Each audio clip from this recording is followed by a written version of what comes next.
Hello बच्चों, आज हम इस वीडियो में कक्षा 7 की हिंदी पुस्तिका ज्ञान सागर का 16वां अध्याय देशभक्त पुरु का प्रश्नोत्तर करेंगे। तो शुरू करते हैं। पहला प्रश्न है, सैनिक ने राजा पुरु को क्या समाचार दिया? तो उत्तर होगा, सैनिक ने राजा पुरु को समाचार दिया कि यूनानी सेना सिंध नदी पार कर चुकी है।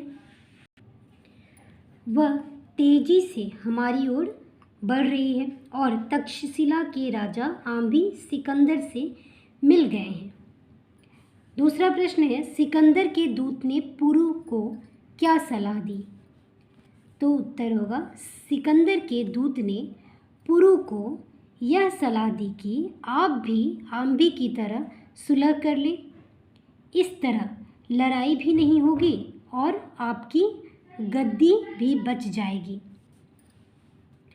तीसरा प्रश्न है, सिकंदर की सेना झेलम क्यों नहीं पार कर पा रही थी? तो उत्तर होगा, सिकंदर की सेना झेलम इसलिए पार नहीं कर पाई क्योंकि बरसात के दिन थे और झेलम नदी चढ़ी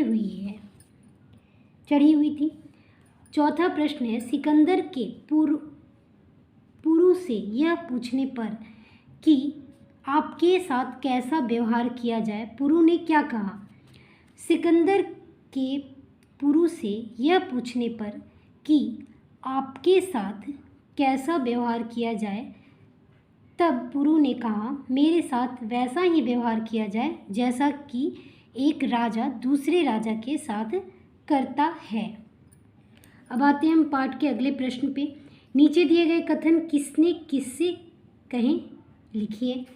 क, अपने सम्राट से यह कहना कि हम उसे हराना सिखा देंगे। तो ये बात जो है पुरु ने सिकंदर के दूत से कहा था। क्या वे नहीं जानते कि हमारी सेना कितनी बड़ी है? यह बात सिकंदर ने दूत से कहा। हमारे जवान पुरु के हाथियों से घबराए हुए हैं। सेलूकस ने सिकंदर से कहा। रस्सी जल गई पर ऐंठ नहीं गई, आम्बी ने सिकंदर से कहा। प्रश्न 6, पाठ में के आधार पर कुछ कथन दिए गए हैं। सही कथन के आगे सही का चिन्ह और गलत के आगे गलत का चिन्ह लगाइए। गलत कथन को सही करके दोबारा कॉपी में लिखिए। तो का, राजा आम्बी पुरु के साथ युद्ध लड़ रहा था। तो सही है। पुरु ने सिकंदर के दूत से कहा कि वह लड़ाई के मैदान में ही सिकंदर का स्वागत करेगा। तो ये बात सही है। 2 महीने तक सिकंदर की सेना झेलम के किनारे डेरा डाले रही। सही, क्योंकि झेलम का जो पानी था वो काफ़ी चढ़ा हुआ था और उससे पार नहीं कर पा रहे थे सिकंदर के सिपाही। सिकंदर ने यूनान पर आक्रमण किया। तो गलत, क्योंकि सिकंदर जो था खुद यूनान का राजा था, तो वो फिर वहाँ कैसे लड़ाई कर सकता है, आक्रमण कैसे करेगा? तो ये गलत होगा। सिकंदर ने पुरु को बंदी बनाकर जेल में डलवा दिया। तो ये गलत है, क्योंकि सिकंदर ने पुरु को बंदी तो बनाया लेकिन उसे जेलखाने में नहीं डलवाया, बल्कि उससे पूछा कि आपके साथ कैसा व्यवहार किया जाए। तो उसने कहा कि एक राजा की तरह, तो उसे जेलखाने में नहीं डलवाया गया था। तो ये गलत होगा। अब हम आते हैं अगले प्रश्न पे। अगला प्रश्न है बातचीत के लिए। तो ये आपको बातचीत के लिए है। अब इस प्रश्न में जो आपको सही गलत आपने लिख दिया, तो आपको जो सही वाक्य है उसे आपको कॉपी में लिखना है, तो वो आप खुद से लिखेंगे। बातचीत के लिए, आम्बी को देशद्रोही क्यों कहा गया? क्योंकि उसने अपनी देश की रक्षा करने की नहीं सोची, बल्कि अपना बचाव करने का सोचा, और उसने अपनी देशभक्ति नहीं दिखाई, अपने देश का बचाव नहीं किया, बल्कि उस सिकंदर से जाकर मिल गए ताकि उसे युद्ध में हार के शिकस्त नहीं खानी पड़े। तो इसलिए उसे देशद्रोही कहा गया, क्योंकि उसने देश की रक्षा नहीं की बल्कि खुद ही उसके आगे घुटने टेक दिए। 2 नंबर है, पुरु ने मित्र राजाओं से आपस में न लड़ने के लिए क्यों कहा? तो पुरु ने मित्र राजाओं से आपस में न लड़ने के लिए कहा, क्योंकि पुरु ये चाहते थे कि सभी एकजुट होकर अपने देश की रक्षा करने की सोचे, ना कि किसी एक राज्य के लिए लड़े, अपनी सेना अपनी सीमा के लिए लड़े। बल्कि पुरु चाहते थे कि हम यदि सारे राजा आपस में मिल के युद्ध करें तो यूनानी सेना को हम सब मिल के ज़रूर हरा सकते हैं। इसलिए पुरु ने मित्र राजाओं को आपस में लड़ने से मना किया और उसे मिलकर सामने वाले दुश्मन से लड़ने की बात कही। अगला प्रश्न है, सिकंदर ने पुरु का राज्य क्यों लौटा दिया? सिकंदर ने पुरु का राज्य इसलिए लौटा दिया क्योंकि पुरु जो था एक सच्चा देशभक्त था।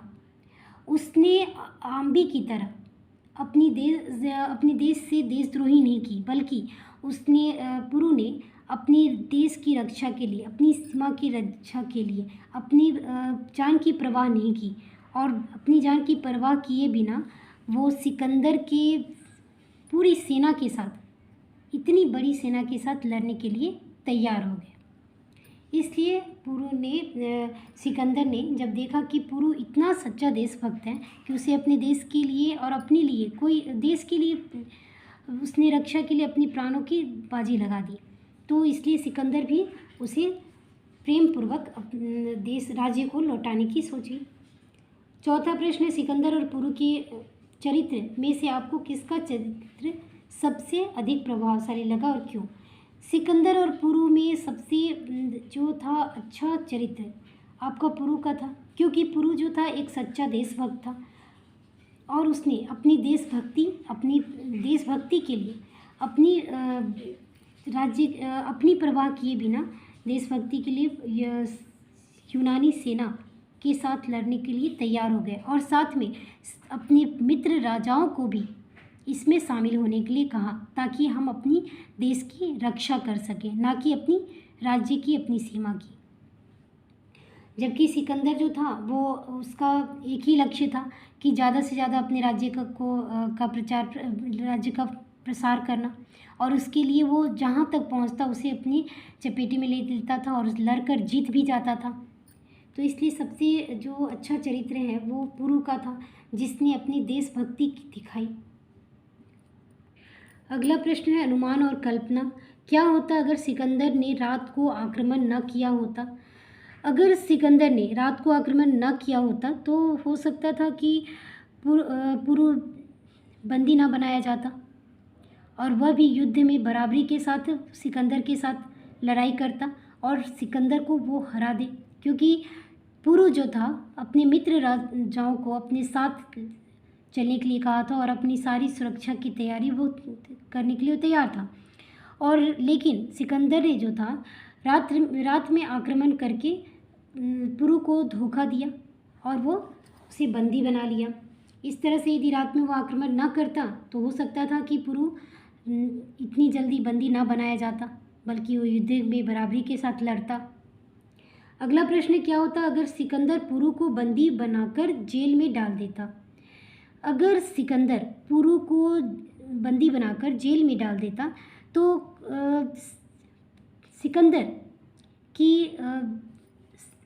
सिकंदर हो सकता था कि गद्दार कहलाता, क्योंकि उसने धोखेबाजी से पुरु को बंदी बनाया था।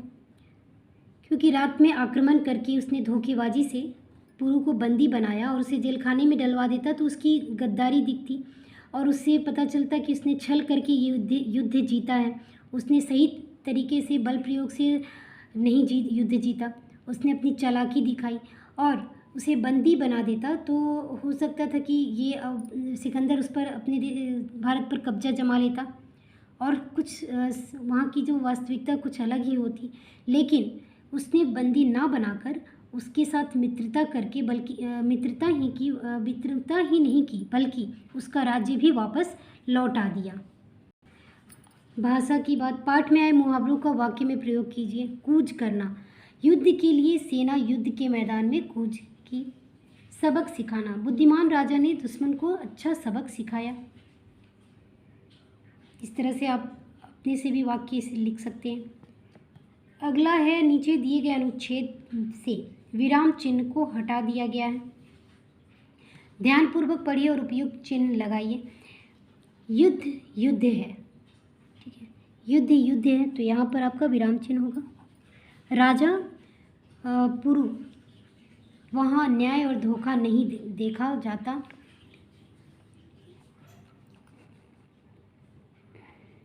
हम आपकी बहादुरी की तारीफ करते हैं। मैंने अंधेरी रात में आपकी चमकती हुई तलवार देखी थी। अब आप हमारे कैदी हैं। बताइए आपके साथ कैसा व्यवहार किया जाए। तो इस तरह से इस जो अनुच्छेद में पूर्ण विराम नहीं लगाया गया था, विराम चिन्ह, तो आपको लगाना था, तो इस तरह से मैंने लगा दिया है, आप भी लगा सकते हैं। अब आते हैं हम अगले प्रश्न पे। अगला प्रश्न है जीवन मूल्य। पुरु एक देशभक्त राजा था और आम्बी एक देशद्रोही। देशभक्ति की कोई 5 विशेषताएं बताइए। तो देशभक्ति की सबसे बड़ी विशेषता तो यह है कि देशभक्ति के लिए किसी भी राजा को अपने देश की सुरक्षा की पहले सोचनी चाहिए। अपनी सुरक्षा से पहले देश की, अपनी प्रजा की सुरक्षा सोचनी चाहिए, ना कि उसके आगे घुटने टेक, दुश्मन के आगे घुटने टेक कर अपनी राज्य को दूसरे के हवाले कर देना चाहिए। तो सबसे बड़ी विशेषता होती है कि उसे सच्चा देशभक्त होना चाहिए, अपनी प्रजा की सुरक्षा करनी चाहिए, अपने देश की सुरक्षा के लिए अपनी बाजी लगा देनी चाहिए, जीत और कोशिश करनी चाहिए। तो ये सारी विशेषताएं हैं। युद्ध का जवाब युद्ध में देना चाहिए या अहिंसा और शांति से। विषय पर कथा में वाद विवाद प्रतियोगिता का आयोजन कीजिए।